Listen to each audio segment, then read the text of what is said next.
Hey friends, Lindsay here, the Frugal Crafter. Today I am cleaning my palettes in my teacher's setup and I thought I would take you along for the journey. I asked in Sat Chat if anyone would like to see what I have in my teaching bag and watch me clean palettes and just chat about life, I guess, and you guys were here for it, so here we go. So this tote here, actually this is perfect. This is the Crawford Style Stamp Store. This company I don't think is in business anymore, but they had these like luggage basically for scrapbookers and stampers. And this actually had plastic drawers that would hold your rubber stamps. There were these shallow plastic drawers. I took those out because I actually had some of the drawers on their own too, and I have them downstairs in the room of hoard with different supplies in them. But this big open space is perfect for keeping my stuff in. And there's like a nice big pocket here, which I actually don't have anything in right now. It's got this divider that you could use if you want to break up that space a little bit more, but I just have that in there for now.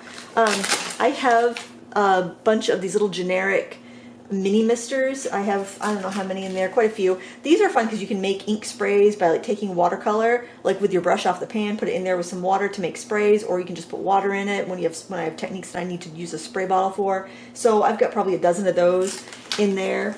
Very handy to have. I don't use them every class, but they're good to have. They're also handy for cleanup. I have been saving these little margarine tubs for years. These are just the ones the Earth Balance margarine comes in. That's the kind I like, and my daughters like it. So yeah, I discard the lid, or I'll use the lid for like a palette or something, but I just wash out the containers and keep them. And I like a square container because it fits more water than a round container, and it feels like it takes up better space in my bag. So I've got a bunch of those. Eventually I'll have all of these replaced by the square ones. So here I've just got some like, at one time I got some single-use cereal, I think for like camping or something for the kids, and the containers were a great size, and I just washed them and used them. And then these are just my first class I ever did. I needed some containers, so I bought like the little cocktail small cups, and I just kept reusing them, and they've actually lasted really well. Sometimes they break and I throw them away, but I'll eventually cycle through these as I get more of these square containers. So works out great, you know, recycle as much as you can, because the more money you save in stuff like that, the more you can put towards your paint. And who wants to spend the money on that stuff that, you know, it doesn't matter, it doesn't end up on the page. So here I've got a pocket full of credit card scrapers. Like I always cut up old gift cards and old credit cards and use them for scrapers. I'll, like with a credit card, I'll cut through like the numbers, usually cut that part off and cut that in a million pieces because I'm super paranoid. But like the gift cards are perfect. And there's some more little containers here. These would have been for like paper punches, but like they can be great for holding little, I don't know, doodads, little tools, whatever, erasers, things like that. And then we're getting into the good stuff here. We've got our palettes. So I was thinking about making something that would keep these from moving around so much, but I couldn't. They're kind of packed in tight. I really efficiently use a space, so I don't think I'll do that now that I tried. I was looking at that, thinking about that recently. But these are the palettes that I use. Hopefully I've got a good one on top. You can see they're so slippery because they're all like, they're all that metallic lacquer, and they all have a little ring on the back, which does add to some space, but I don't think I'm going to take the ring off just in case I want to use these for something else. Oh, we got a sticky one. Ah. So these must have been put away wet at some point, because this, I've got some stuck to the lids. Usually they pop right off. That one though, that one was kind of messy. So they're not too bad. I do want to freshen up some of the colors. I do have, I think it's a Prussian blue in all these sets that don't really work very well, so I'm thinking about just digging out that Prussian blue and refilling it with another brand. I had a bunch of Prussian blue that went glassy, which means the paint won't, it's like almost like the binder ran to the surface and the paint won't release unless you dig at it with like a toothbrush for a while, but then it reglasses after it dries. So I think I need to replace that, and I did find a bunch of student grade pressure blue tubes. This is Aquafine by De La Rowney, and it's the old stock of Aquafine, so I don't know if they're still a good paint or not, but they're definitely, they did the trick for me. So I got 20 of these square ones. And I got these at Jerry's Arylide. They had an overstock sale, and this palette is usually around $55, which is definitely not worth $55, but they were on sale for 10, so I bought 20 of them. And that's what you'll see. That's what you see in here. Some of them are in better shape than others. They all have this little brush in here as well, and some of the brushes are a little worse for wear, but I did get some replacements, and I'm thinking about cutting them down to fit in here because they're full-size brushes. But I've got a trick that I'm going to try with these brushes before I do that, because I might be able to bring them back from the dead a little bit. Just when you have beginner students using these, they're a little harder on supplies than somebody that's been paying for a while. So yeah, I've got a bunch of these I'm going to wash. And then this was actually, so I can do 20 students, and this is kind of my teacher's one, because this is the one I bought first. I think I got this at, I don't know if it was online or at Michael's or what, I don't know. I bought it so I could try it and review it. And I don't know why, I guess they probably didn't have the square ones. I got this round one anyway. And my biggest qualm is there's no mixing space, but these have the mixing lids, so these are so much better for teaching. So I would not recommend this for teaching unless you want to provide palettes too.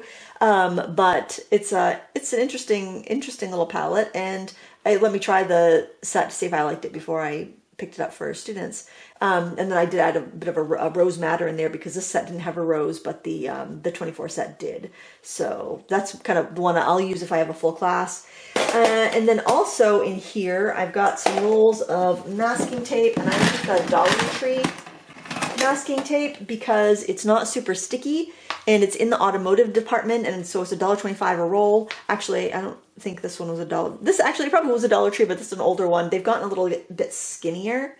It's called Straight Edge brand, but it works great. Not too sticky, doesn't rip the paper, very easy to unstick, and I've had great luck. I've been using the Dollar Tree masking tape for like 10 years, so I can recommend it. And then the first iteration of my library classes, we use the Cotman watercolors, and these are all the older Cotman watercolors, the made in France ones, and they worked really well. I have refilled some colors as they've been used up, but actually I've refilled quite a few of these over the years. I think we got these around, I'm thinking around 2010, maybe between 2010 and 2012. And they worked really great. And the reason I went with these is because they were about $12 a set on Blick, and I had one already, so I would have my teacher set already. This is mine. It's very, is that one mine? Yeah, that one's mine. It's very well refilled and loved. And yeah, Cotman sadly has gone down in quality over the years, but I always enjoyed it. Now, one of the biggest disadvantages of this compared to the Aquafine one is that the brush is really tiny and not very useful. It'd be okay for tiny details, but you would definitely need to supply a larger brush. Whereas with the Aquafine one, I feel like that number 4 round, you can do a lot with it. You know, if you're just starting out and you're trying to, like, maybe you're going to teach a class and you're going to make a little money. Like a lot of times library programs, they'll pay a stipend to the instructor. So you teach a class and you get a stipend, then you can invest that back into your teaching setup. So the advantage of the Cotman set, and let me get one that's not looking as used. The advantage is that it's a limited color. You have at least the way they used to come. I don't know what's in the sets now, but the Sketcher set used to have a Warm and a Cool yellow, red, and blue. It would have a Sap Green. It would have like a Payne's Gray, a Burnt Sienna, or a Burnt Umber. It had a white. Maybe it had a white and a black and not a Payne's Gray. I can't remember, but it was mostly useful stuff, and it wasn't too confusing. Where I find that with the having 24 colors, which is nice because you could say, oh, if you're doing it, oh, this one's in good shape.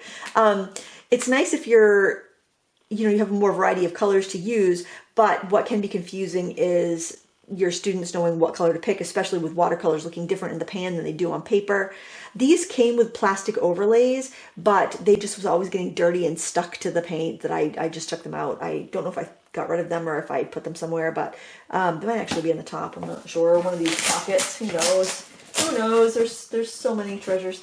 But you have versatility, but it can also be confusing. So I actually made a big swatch of the paints right here that I put on a clipboard, and I just kind of, when I'm saying what color to use, I'll be like, and I am kind of embarrassed to admit this, but I have very slow recall on left and right. I don't instantly know what my left and right is. I don't know what it is, but I've always had that affliction. But so I don't say like 2 in from the left, you know, I have to think about it, but I just hold the thing and I'll be like, count 3 in, you know, I'll just be like, or I'll say the number and people can find what color. That's the Prussian blue that I have to dig at to get it to it's a beautiful color, but man, I don't know. I haven't figured out a solution for that, so I'm thinking about digging those out today. But anyway, that's my workaround as far as people knowing what the colors are. I suppose I could make a swatch for each set, but I just think it would probably get destroyed pretty quickly. I could put it in a sleeve, but it'd be one more thing to clean, and quite frankly, I'm not interested in that. I think what I'll do is actually put the camera up a little bit higher so you can see in the top of the box. So this top flap here has elastic loops in there for storing pens. Again, this is like a stamper scrapbooking type tote. This would be great for putting either fine liners, or I would probably do, if this was going to be for a class and I use them a lot, I probably would do a bulk pack of the Tombow Funosuke. I always say it wrong, but you know, the hard tip brush pens. That's probably what I would use because they are a little bit more resilient and you get a greater flexibility from fine to a wider point, and also the watercolor paper doesn't tear those up as much as they would smaller microns. But because I don't do pen and ink that often with my classes, and I don't have classes in person that often, I just take my personal microns and fine liners and I just throw them in a bag and bring them and share them with everyone. But if I was going to do like if I was teaching every week away and I know I was going to use fine liner a lot, I would probably just go with the extra fine Sharpies, get a box at Sam's Club, because when you use those extra fine nibs are not as fine as like a 0.3 micron, but I find that with watercolor paper, using like an 0.8 micron or an extra fine Sharpie or the Tombow Funosuke, probably saying that, I'll say it 5 different ways, I'll hit it right one of these times. I just find it's a lot more versatile, it's a lot more resilient, and you won't be replacing them after every class, even when you have beginners. So, and those could fit in here really well. So it's a great feature. I'm just not using it because I don't do the pen work very often with my students. These are the brushes I'm thinking of replacing the ones in my palette with, and I'm thinking that they might fit. So what we've got to do is see if they will fit, and if they do, maybe use, my husband said he could cut them at an angle if I like bundle them up and cut them on an angle. On the table saw, so I'll have like a little bevel scraper, which would be great, but I'm not sure if that will fit. So we're gonna have to compare those in a moment if I can't get those brushes back to their best state. So funny story about these. I was visiting my mom last weekend and I was telling her that my brushes were kind of worse for the wear. I was gonna try to find something to try to restore the brushes I had or find something to replace them. And she's like, hold on a second. And she had this huge like Staples, you know, the box that printer paper comes in, full of different brushes, and she had like 20 of the size brushes that I needed, and I was like, oh my word. I'm like, you sure you're not going to use them? She's like, I've had these for like 20 years, so I'm probably not going to use them now. So, and they're Royal and Langnickel. The Crafter's Choice ones. I like Royal and Langnickel brushes. I think they do a good brush at a affordable price. So, so I snagged these, and I might cut them off to fit in the tins if they fit. Or, you know, gosh, these could probably go in the Winsor & Newton ones. I don't know. But anyway, other useful things. This little strap you could put, it's got another pocket up here if you wanted to put patterns or reference material or whatever. I love the way these are designed. I wish you could still get them. A basic clipboard. Now, this is so handy for many reasons. Oh gosh, excuse the wiggle of the tripod. A lot of times I will just put this up like this and just lean it up against on a bookshelf because I'm teaching right in the library, and then I can refer to it, like go in, you know, 3 from the top, or use number 433 or whatever like that, so people can see that pretty well. Or I'll clip up my final picture because I come to class with a project already done so that, you know, they can see what the finished outcome is, because it is a step-by-step class. But clipboard, really handy to have, very cheap. Oh, you know what? Maybe if I put this down, I can fold that back. Oh, no, I can't. It won't stay back. Design flaw. This thing won't stay back. I got a couple more rolls of masking tape. Trust me, the more rolls of masking tape, the better, because then if you're waiting for people to take down their papers, you have late people coming to class, having extra rolls is really a great idea.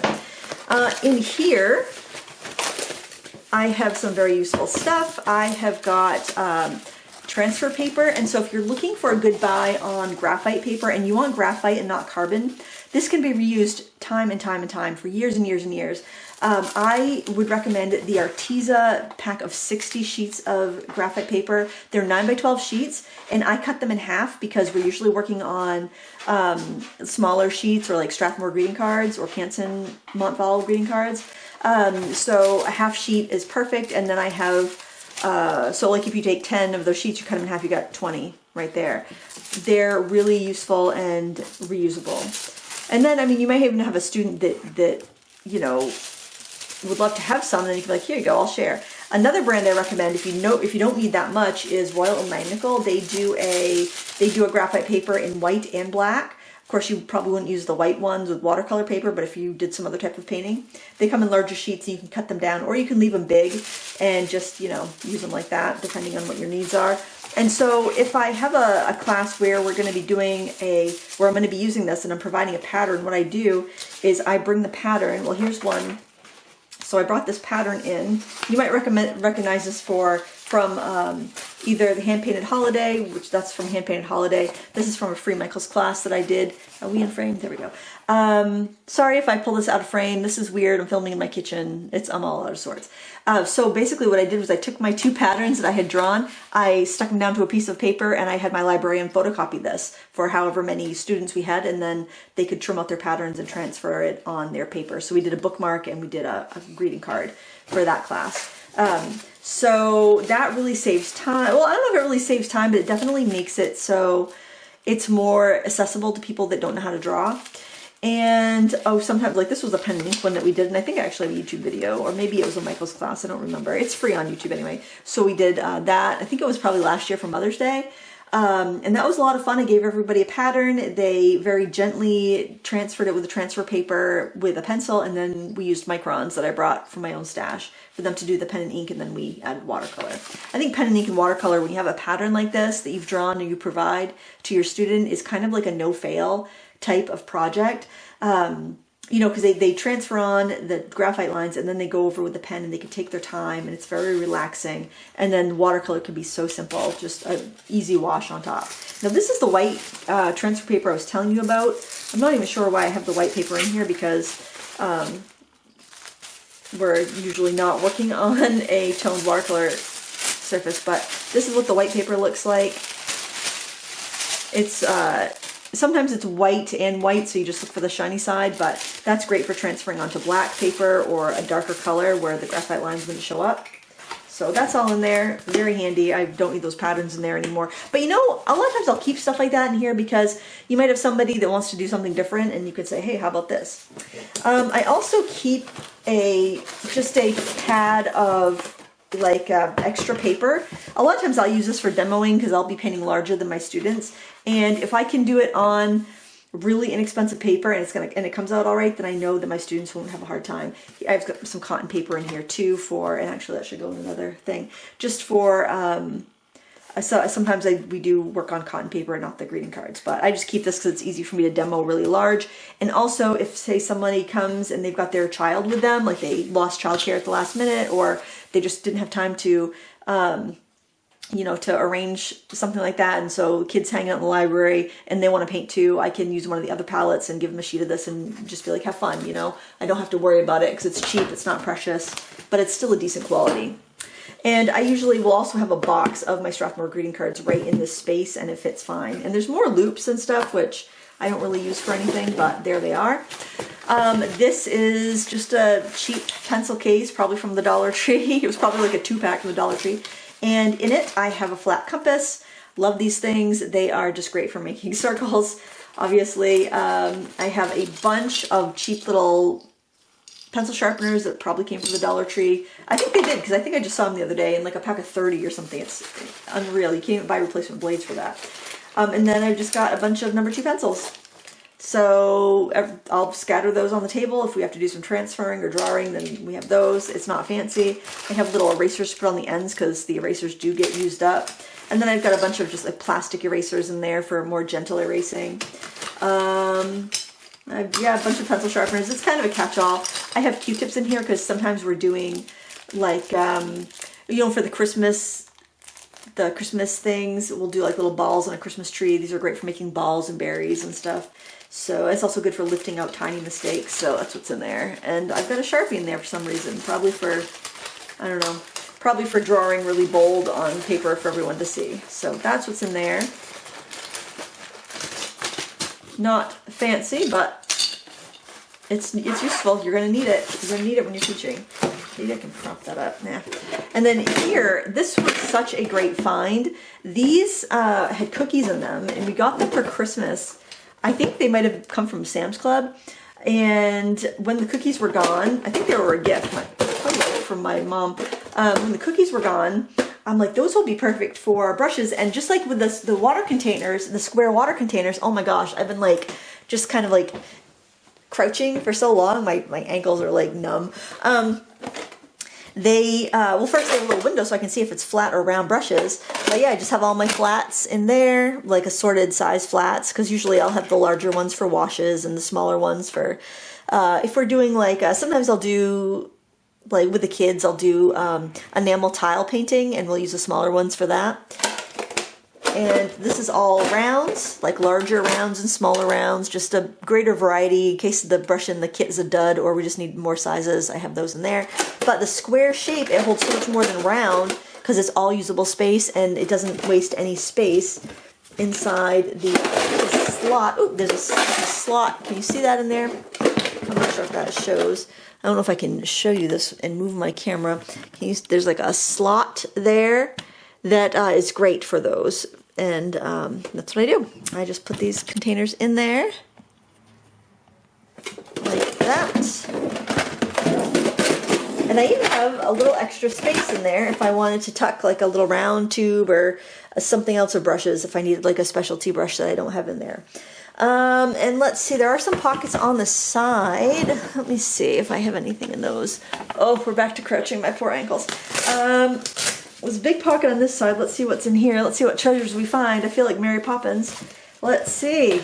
Because sometimes I do project graduation art nights and stuff, so I'll have little extra goodies. Because a lot of times with project grad, I'll do an acrylic project. But I'll bring this, or we'll do a project, but I'll have like other little things to do too. Or like the school wants an acrylic project, so they're supplying the acrylic stuff, but I'll bring this as well. So I've got some more erasers. Those should go with my, I could organize this. I should have all my erasers together and whatnot. I've got this pack of postcards. These are from Jack Richardson. Let's see, Jack Richardson watercolor paper, cold press, 135 pounds, richardsonart.com. These are so much nicer than the crappy ones I bought off Amazon. I bought some off Amazon. And it said it was 100% propylene paper, and I was like, oh, that's cool, and they said it was 140 pound, and I'm like, that must be like Yupo, but really thick Yupo. I'm like, that would be so cool for postcards. And yes, it's plastic, but I'm thinking of doing stuff that would actually be lasting art on that. And no, it was cheap, crappy watercolor paper that wasn't very good. So I left a bad review on that. But this actually it's not the best, but it's decent. I think the Hahnemühle postcards that come in a tin are better. And I think the Strathmore and Canson, I think Canson makes them too, watercolor postcard pads are better. Cotman used to make one too, I don't know if they still do. But those postcards in the pads of 15 are better. But you know, if you've got a class full of kids, you just want to have a little something extra, something small, or something to collage on, I think these are a great option. And then I have these other things that are left over from a workshop I did at a stamp show a few years ago, and I just left them in here, so if anybody just wanted something to color, I just stamped these with like waterproof ink, Ranger Archival, I think, and they're fun to paint up if you don't have any ideas and you just want to do something fun.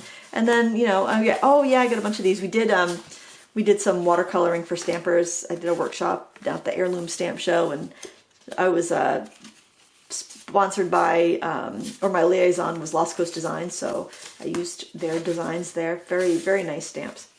My feet I got pins and needles. Okay, I gotta stand up for a second.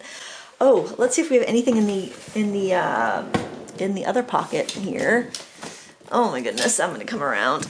My poor feet. Oh, I need to stretch before I try to squat for like half an hour. Let's see. Oh, we've got a baggie of salt that has gone back to its natural rock formation. Oh my gosh, this is some kosher salt, and we're probably using that in the Christmas thing to make some snowflakes in our watercolor wash. But it is like a hardened mass. I'll have to smash it up, or I could just get rid of it because it's only salt. It's like 10 cents worth of salt in there, but I hate to waste. And then down here in this bottom thing, I have a few bulldog clips, which I probably use to clip my artwork up to another board or something. Now, my last couple classes, I was experimenting with using a watercolor easel, and I'm not sure if I'm sold on it, but I will show it to you in case it's something you might find useful. I pinch my fingers in it every single time I set it up, though, so I'm not sure if it's user error or if there's an actual design flaw that makes people pinch their fingers, or I'm just a klutz, which is probably most likely the scenario. But I'll show you the other bag that I bring. I don't have to bring this other bag, but I often do. So here's this bag. This is actually, what brand is that? Oh, it's a Tran, T-R-A-N art case. Made in Portland, Oregon, USA. Huh, nice. Okay, so I've had this for ages. I had this back when I had my studio downtown back in the 90s. So in here, there's actually this piece that comes out that you could put your brushes in. There's actually like extra pockets, so you could have a lot of brushes in here.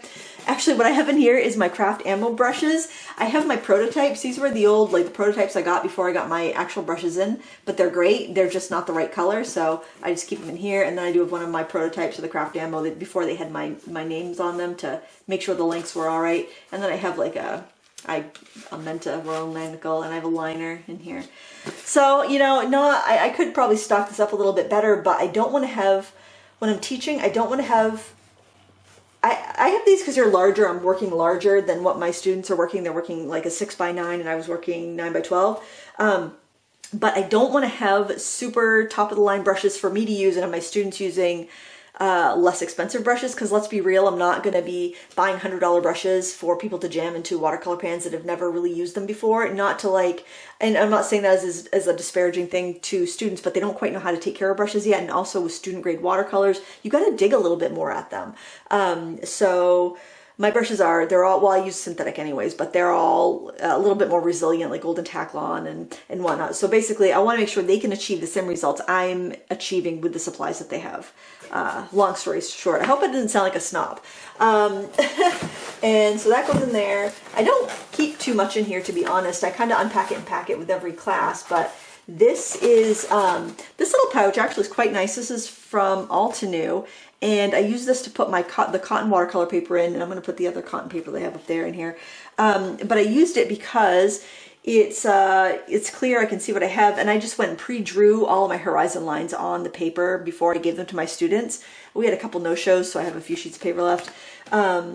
And that works out. Just having that horizon line on beforehand is great. And I actually brought my T-square with me in case I needed to mark up any more. I brought some extra papers that didn't have any markings in case somebody showed up that hadn't registered and we had space for them. I don't want to turn people away if possible, especially, I want library programs to be popular, and that's a couple extra bucks to the library because they pay $5 for the class.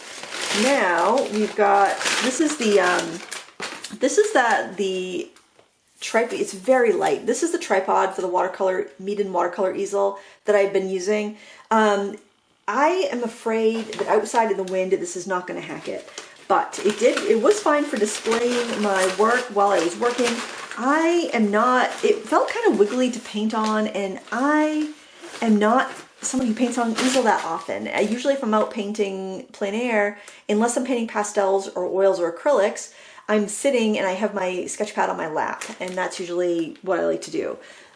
So I think I just need a little bit more time. Now I do bring a block of watercolor paper. It doesn't have to be Arches, but I happen to use Arches this time, and that was the project that we did. And so I find that I'm kind of standing in the way of the easel too if I'm trying to demonstrate. So I tend to hold the paper in front of my torso and kind of paint with my, I'm looking at my students. I got this pad in front of my belly basically, and I'm kind of painting like that. So it's not ideal for me, but they can see it better than on the easel. So I don't know.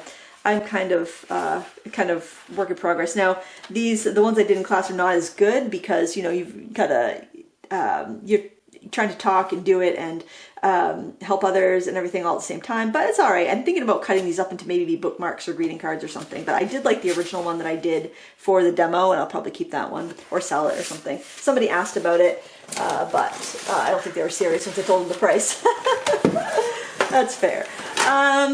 And this is the other part to that easel. This is the part that holds your work, and then it's got this tray that actually is kind of cool because it'll brace itself against the legs of the easel. And I saved a cup from the movie theater. So did you know when you go to the movie theater, if you can be a grown-up and you can actually buy the kids meal. And the kids meal came with this Kung Fu Panda thing, and it fits in this perfectly because it didn't come with a cup.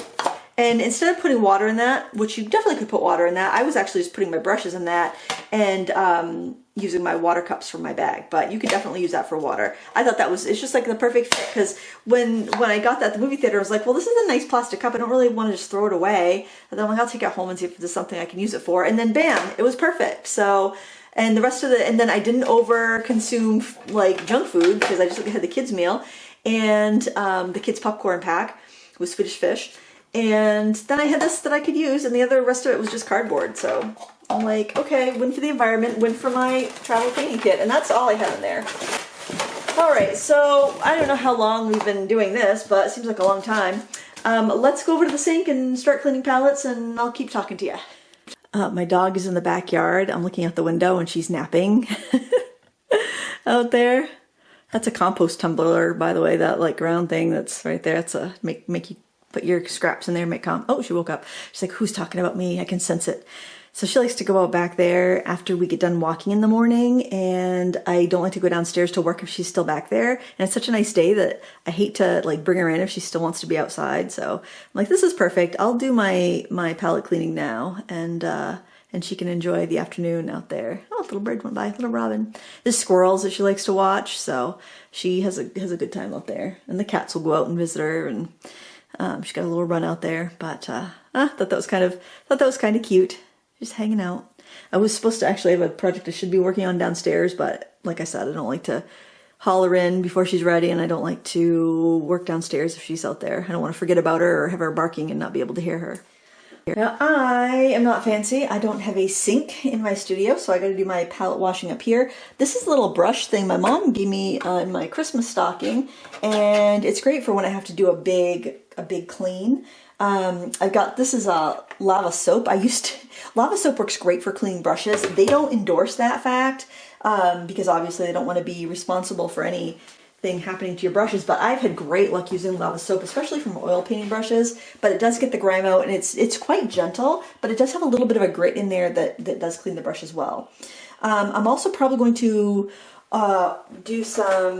take my tea kettle, heat that up, and then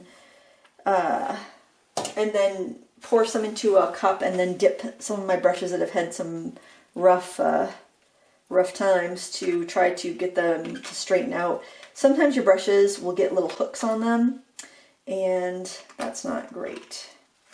Oh yeah, that does not feel clean. So just gonna give it a little swirl in the soap. I can see the pigment coming out.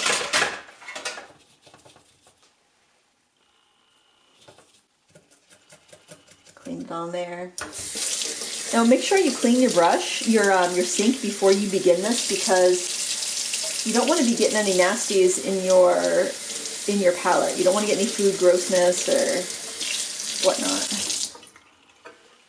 This is a magic eraser. If I have some real stained palettes, I might use this on them. I mean, I don't know how particular I want to be, because a magic eraser is great for like conditioning your palettes, but you got to keep in mind it's actually a micro abrasion, so it might end up kind of damaging things. And I think I'm also going to take I'm going to clean my brushes too. So I'm going to go grab them, and I can use a big flat for cleaning too. Ironically, I haven't had any issues with sizing in paper that's been stored in here in my bag, which is surprising. Probably because I'm using cellulose paper, and a lot of times the cellulose paper has a little bit more sizing, so that could be it. I'm going to use a flat brush to clean up any offending pans. Actually, I probably don't need to use.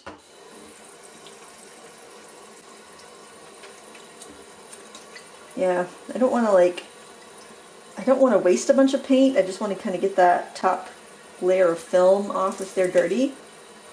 Now, a few years ago, when the kids were still home and in school learning how to drive, and you know, they just needed a lot more parental, you know, chauffeuring and whatnot. My husband left his job and he worked basically in the business for me for 3 years and did a lot of the you know, teaching the kids how to drive. Thank goodness, because I am a disaster with stuff like that. But when I would do a class or a workshop, his job would be to clean the pallets afterwards.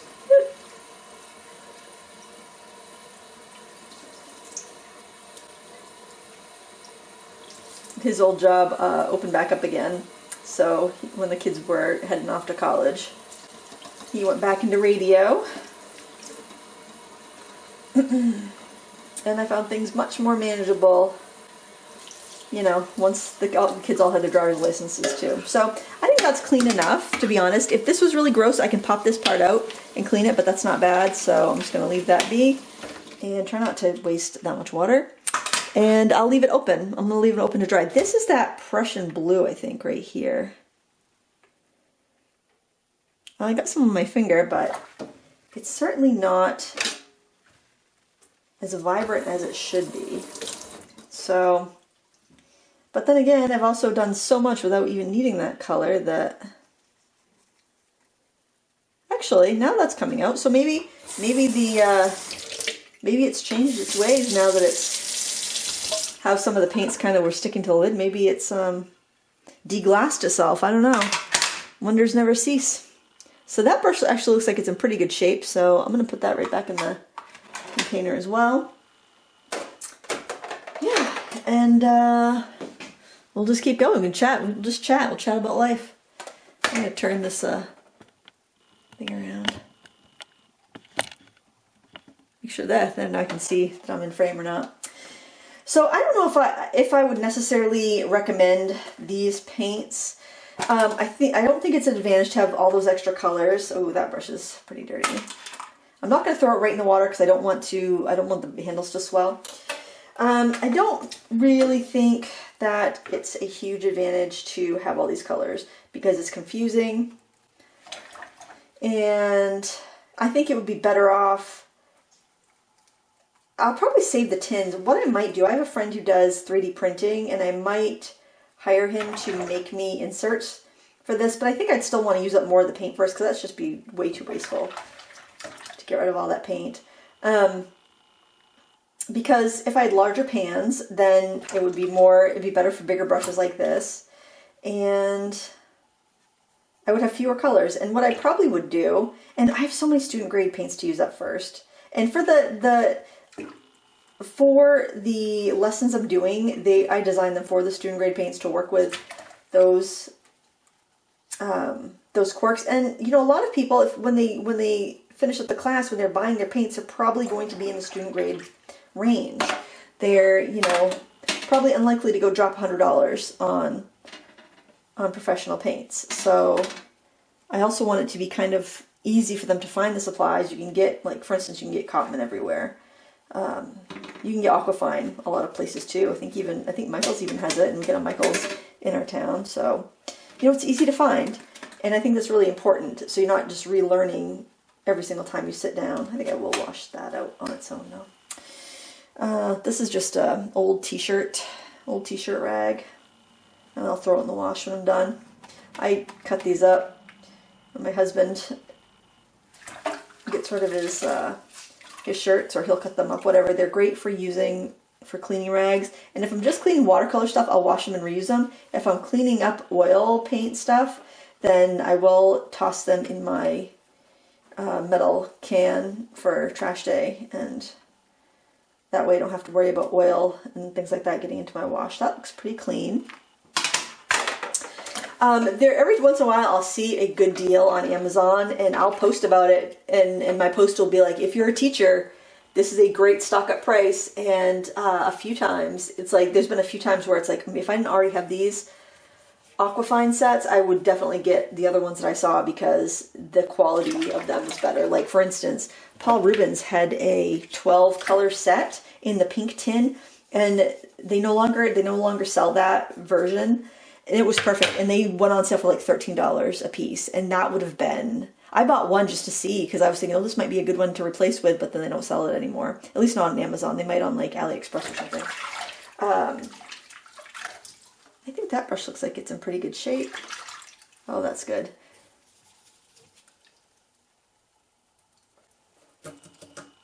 Yeah, that seems to be in pretty good shape. But that would have been a good one. Also, I think another great budget alternative, and they go on sale quite frequently, would be the Miliang Pretty Excellent set of 36. Honestly, if they did like a 12 set that was not expensive, that would be great. They have a 24 set that I've seen online, but I haven't seen it on Amazon, and where I've seen it online, it's not really that much less than a 36 set, so I don't know. I mean, maybe it'd be better to get it just for the simplicity of it, but I don't know. I'd hate to, I don't know, I just can't do it. I just can't pay the same amount for less paint for the same quality, you know what I mean?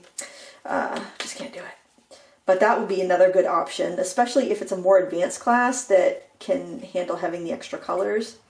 Or maybe a class where you don't want to do any mixing, although I'm a heavy mixer with my instruction because I just think it's so important to know, and that way when students do go buy their own paints, they don't have to buy, 20 colors. They can buy 8 colors and have, everything they really need. I want to check out, where is that? Is that the pressure? I want to see if this one seems to be. It's not super easy to reactivate, but it does seem like it's easier than it used to be, so maybe. Can paints deglass? Do we have any scientists here? I'm getting color though, and I wasn't getting color. I haven't been able to get color out of those, not with a soft brush like that. This brush here is a Royal and Line Nickel watercolor brush. So, I did some freelance work from, I've actually done quite a bit of freelance work from them. And there's a, if you go to their website, you'll see all these tutorials that I've done for them for the art instructor line of products, which is a beginner set, these beginner sets that they make that have like brushes, the paints, a pad of paper. I would highly recommend getting your own paper though. The paper that they supply in those sets is kind of difficult to work with, but their kits are good value for the brushes and the paint that you get. But you can enjoy the lessons that I made for them without buying the kits if you don't want to. Definitely could use what you have. But because of that, I tested a lot of their products and I had a lot of their brushes, so I just use them in my classes because personally I already have a lot of personal brushes, so I don't really need all those extras. Well, let's talk brushes. Like, what do you do for brushes when you're teaching? If you can find a palette, like the Aquafine palettes that have the brushes that come in it, that's a really good option because you've got one brush taken care of. You've got a good kind of all around middle of the road number 4 round. It's a good size number 4. It's not on the small side, which is nice. I don't know how much I want to mess with these. It's a good size, I think. I would say probably if you had palettes that didn't have anything and you wanted to get one brush that was going to be the most useful, I would do a number 8 round. Or a number 6 to a number 8, somewhere in that. So you can still, and make sure it's got a good point to it. You can still get a good point. You can still get detail, but it's big enough that you can, do a little bit of a wash. You can, get a lot of techniques out of it. If I wanted to be really particular, I could go in with a Q-tip, but I don't think I'm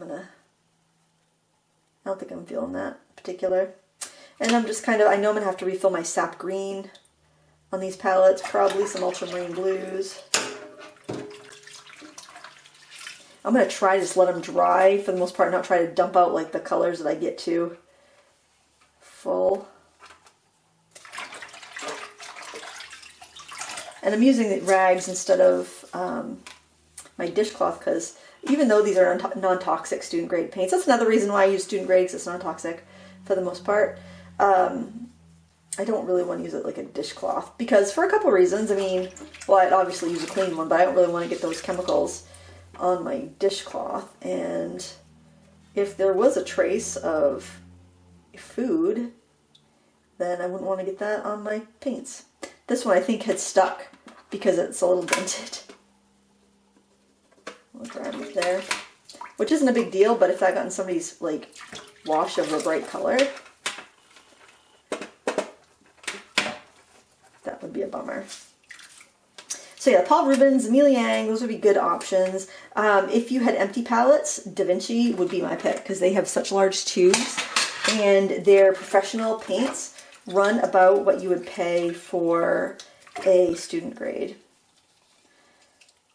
And they had a mixing, I don't know if they do the mixing set in the 37 ml tubes, but what I would recommend would be like their rose red, which is a quinacridone rose color, probably, depending on, you could do, I don't know if they do a pyrrole red, but they do a cadmium red and a vermilion hue. Those are both good. The vermilion hue, I think, is what I was using for their warm red. Then they have Hansa Yellow Light, or they also have a Vermilion and Arylide Yellow, which are all great cool yellows. And then for warm yellows, you can do a Gamboge or an Indian yellow. I can't remember what I had for their warm yellow, but it was something in that ballpark. Maybe it might even been a cadmium yellow deep. I might try. These are just flimsy, kind of like a cheapo, like well, you know the Emil Yang paints, like the cheap little thing they used to come in. It's not really like a thick reusable plastic, but it works well. It works well for those big washes, so I don't want to get rid of them. I think I might try the magic eraser though.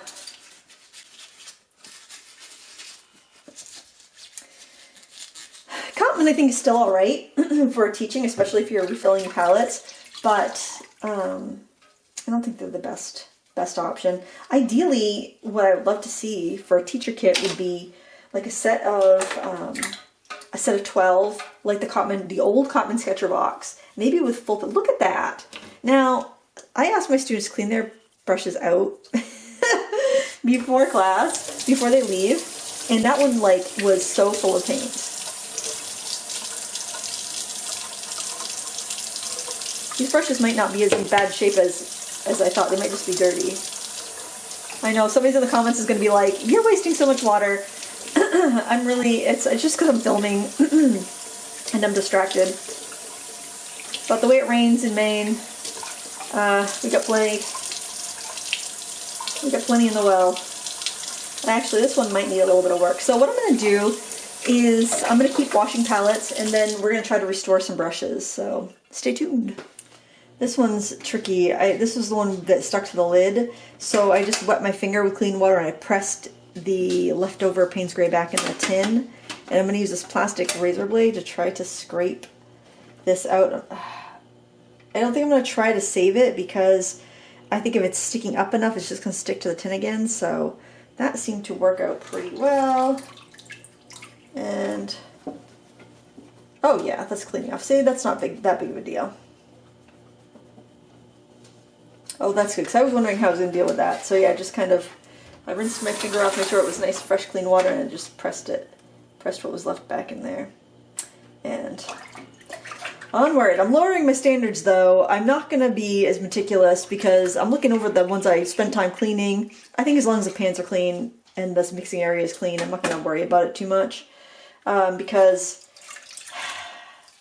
this is like my 6th palette, and I feel like I've been cleaning palettes forever. I know, I'm being hyperbolic, but still, it's kind of how it feels. Anyway, I'm going to take a break for lunch pretty soon. This is exhausting. I have the vapors. I've got the palettes cleaned, and I went through and washed all the brushes, and boy, a lot of these are damaged. And I think I might even do a little restoration on the, I think I have 6 brushes that aren't damaged. And then these little guys here, the travel brushes, this one is damaged pretty badly. It got trapped when the cover was put back on. That's why you have to be careful when you're using the travel brushes that have the little caps, not to splay the bristles. But I think we can probably fix them, and I'm going to show you how I'm going to do that. I've just heated up some boiling water in this tea kettle, and my electric kettle. I'm going to pour some into this little jar.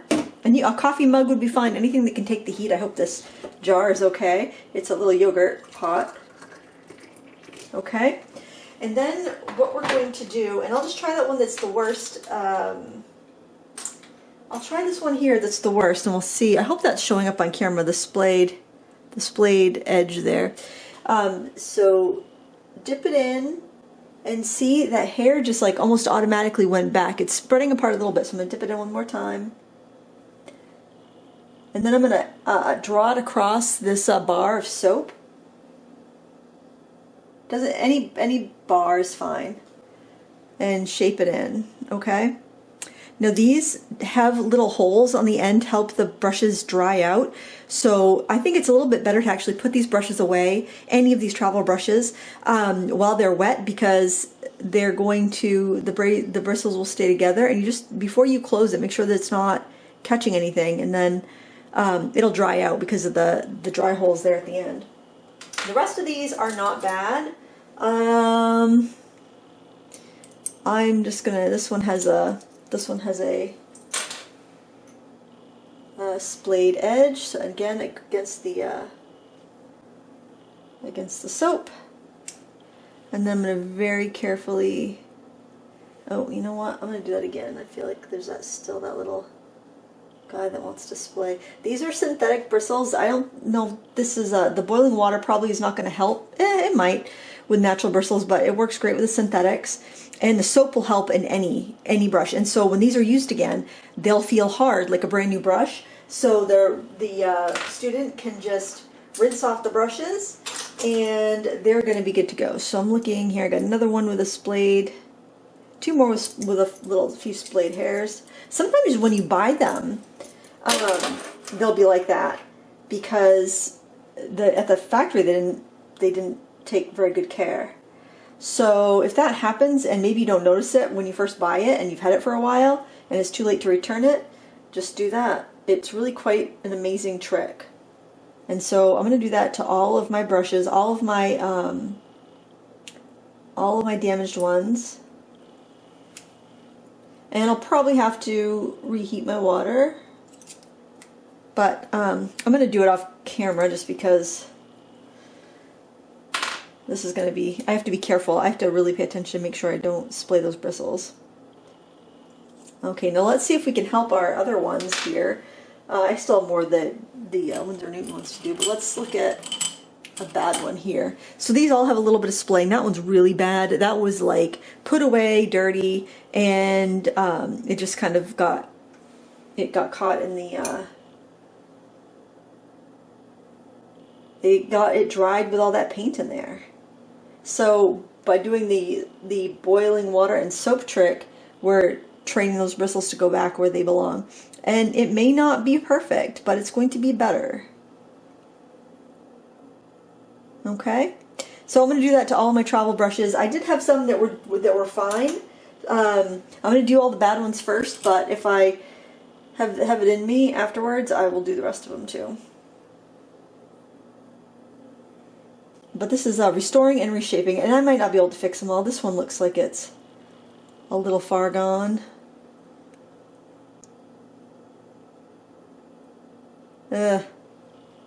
Yeah, this one looks like it's just worn out. So I think I'll take the ones that, I'll set them on the windowsill if I don't think they're gonna come back. This one looks like it can come back.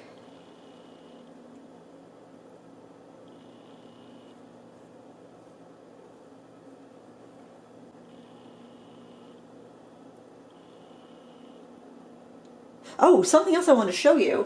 I was at the Dollar Tree the other day, and I found this in the makeup section, and it's by B Color, and makeup brush holder with suction cups is what it's called. But this reminded me of the same material that's in the like Khadrufi travel set thing, and I thought this is kind of a cool idea because if you're washing your brushes, even the big ones, that one's probably going to go in this.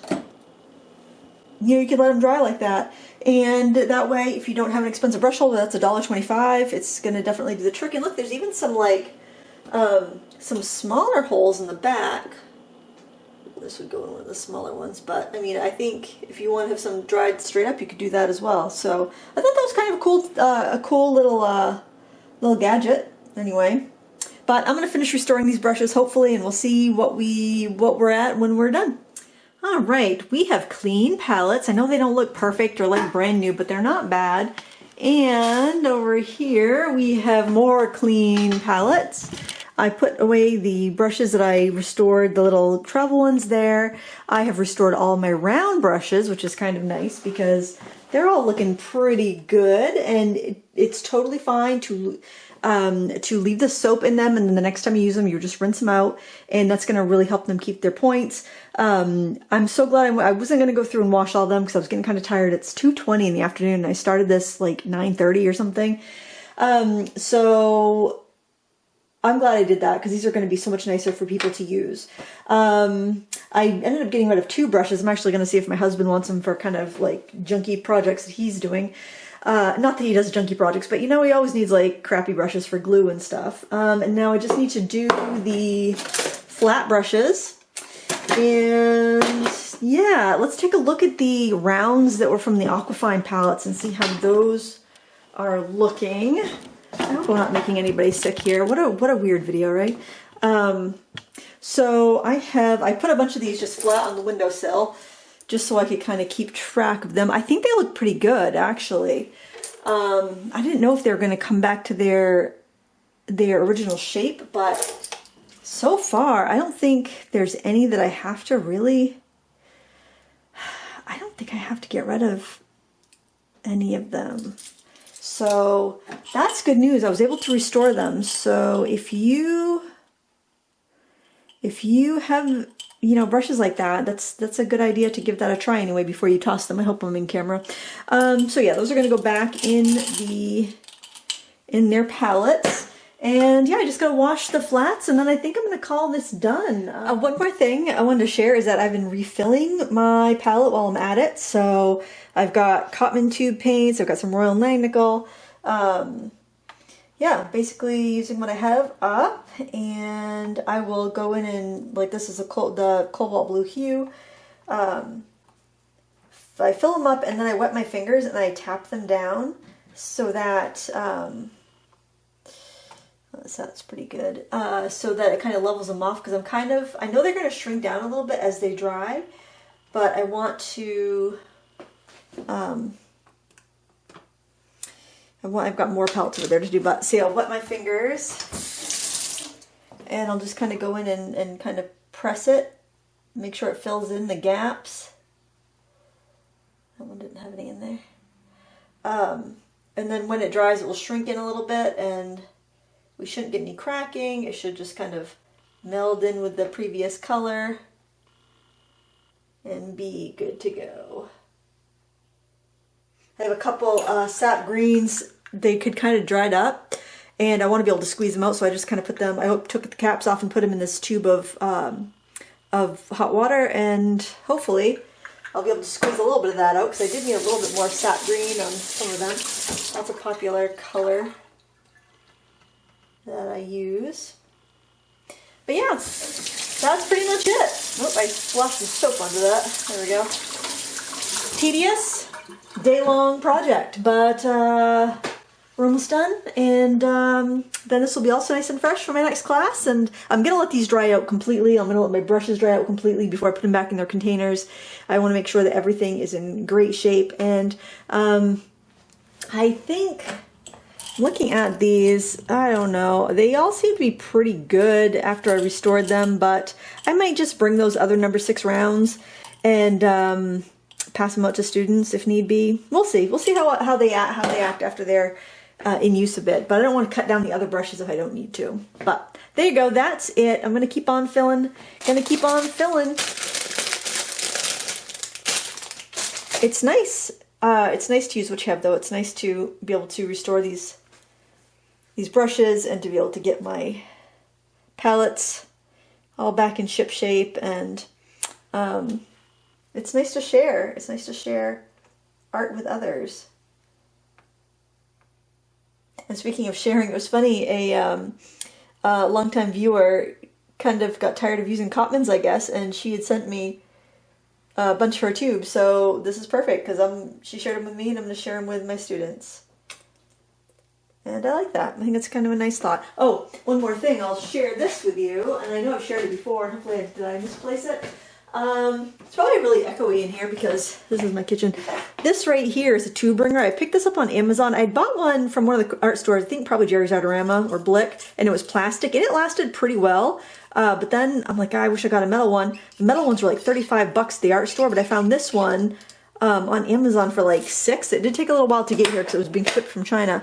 But it's just, it was called like a metal toothpaste ringer, I think. I think that's what they called it. But if I can find it, I will link it up. Because it does help you get extra servings of that paint out. And I don't like to waste. But there you go. You've seen people fill a palette before. It's not exactly earth-shattering footage. But thanks so much for watching. And I hope it gave you some ideas on how you could maybe teach a class or maybe fix your brushes. I'll put links to what I think are pretty affordable supplies, good ways to go if you are trying to set up a teaching stash to help other people. But always keep your eyes open. Think of like basic, reliable quality supplies. And when you see a sale, if it's something you know you want to do, then, go ahead and snag them up. You can usually get the Aquafine sets. I don't know. I feel like they're kind of overpriced if you have to pay regular prices for it, but there's closeouts all the time on Amazon because as stock starts to run low in warehouses, companies will liquidate everything. That's when the Paul Rubens stuff went on a really good sale. So if you can do that and get things on at a closeout price, that's the way to do it when you have to buy so many. And also, I'll say, if you are thinking about teaching for a living, teaching art, save your receipts. Everything you buy, save those receipts because at tax time, when you get all the 1099s from the different places you've been teaching, then you will want to have those receipts to offset your profit. So so you're not so you only have to pay tax on your actual profit, not on this money you spent on supplies. And once you get the setup together, it's pretty cheap to maintain, but it's just that first initial investment that's kind of big. But there you go. I mean, do you want to see my clean brushes? I'm kind of proud of them. We'll take a quick little spin over to where they're drying. My kitchen's looking real rough right now. Oh my gosh. Yeah, it's going to be, I try to clean up before my husband gets home from work, but this is messy. So there are the brushes all laid out drying. There are the palettes, mostly filled. I gotta do a couple more colors. And there are the flat brushes all drying because I want them dry before I put them away so they don't get musty or anything. But that's all. That's all, guys. Thanks for watching. Thanks for hanging out and cleaning the palettes with me. You kept me accountable because if I hadn't asked you guys if you wanted to see this, I probably would have just tucked my supplies away and then rued the day I did that when my next class comes around. So thanks for keeping me accountable, and till next time, happy crafting.